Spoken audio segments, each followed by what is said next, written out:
Permaculture is a design science based on 3 simple ethics: care for the earth,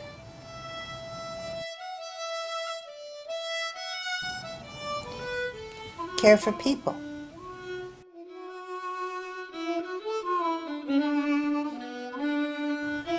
and share the surplus.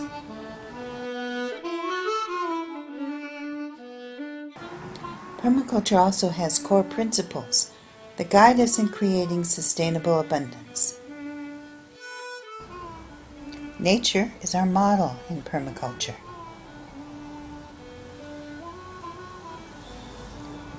The meander of a river teaches us how to design a path. We're always looking at connections and flows, designing relationships,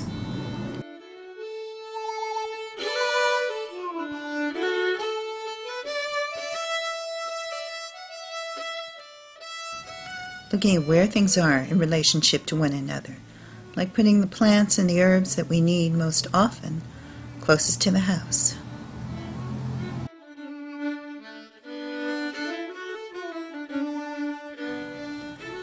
Catching water up high in the landscape and storing it so it can gravity feed down.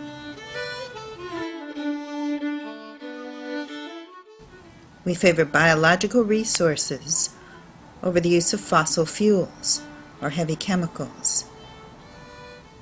With a low carbon footprint, a reed bed will purify wastewater, and a living machine like this one at Findhorn treats raw sewage with plants and algae. Plants catch and store the sun's energy, and so can we.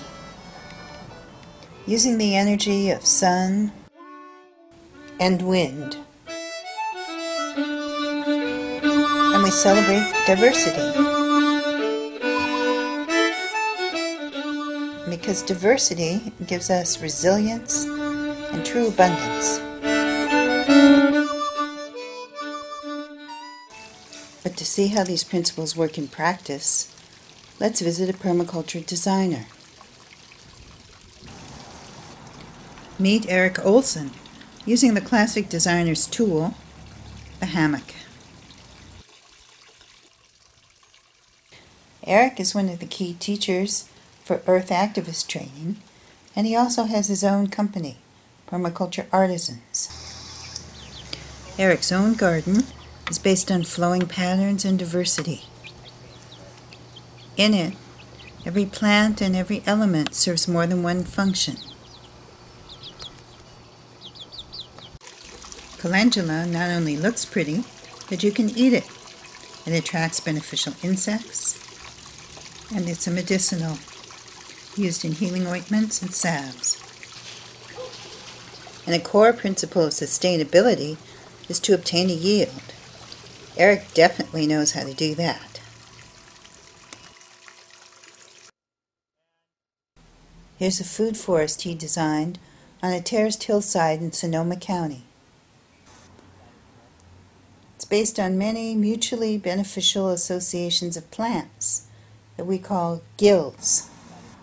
A forest has many layers of growth, from the canopy down to the understory, to the low shrubs and the roots.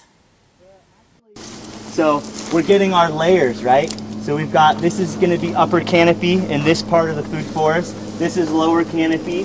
And then we have our penstemons and our insectary, hummingbird attracting insectary perennials that are creating another layer. We've got some lower layers with this yarrow. And then we've got our clover, our nitrogen fixing ground cover, which is pretty much a perennial cover in most of the terraces. And this clover is really, there's not getting any irrigation except for surplus water that's coming from the irrigation system on the berms. These were planted in February.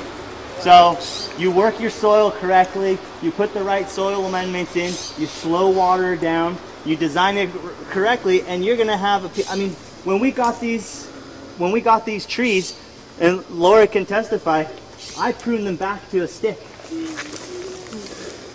So we're going to have pine nuts, hazelnut, walnut.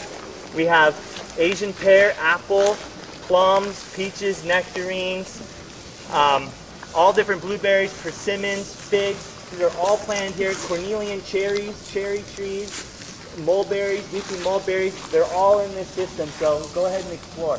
In your farm, you always want to have a certain percentage that is focused on just building soil, because you have so many plants that are drawing nutrients out. And then of course you're gilding with your mineral accumulators and your nitrogen fixers. But here what we've done is, we're going to have the chickens, we'll have this swale composting system, and then we'll have the clovers. And so we'll see how that cycle is. It's a dialogue, it's a communication, so we'll play with that and see how that works. But I think it's going to work really well, especially when we bring in the chicken layer, in the layer of having the chickens in here.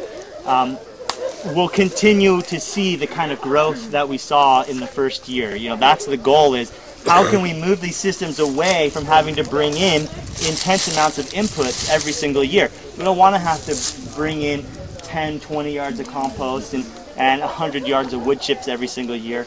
We want the system to provide the soil building and mulching needs and weed suppression needs for itself.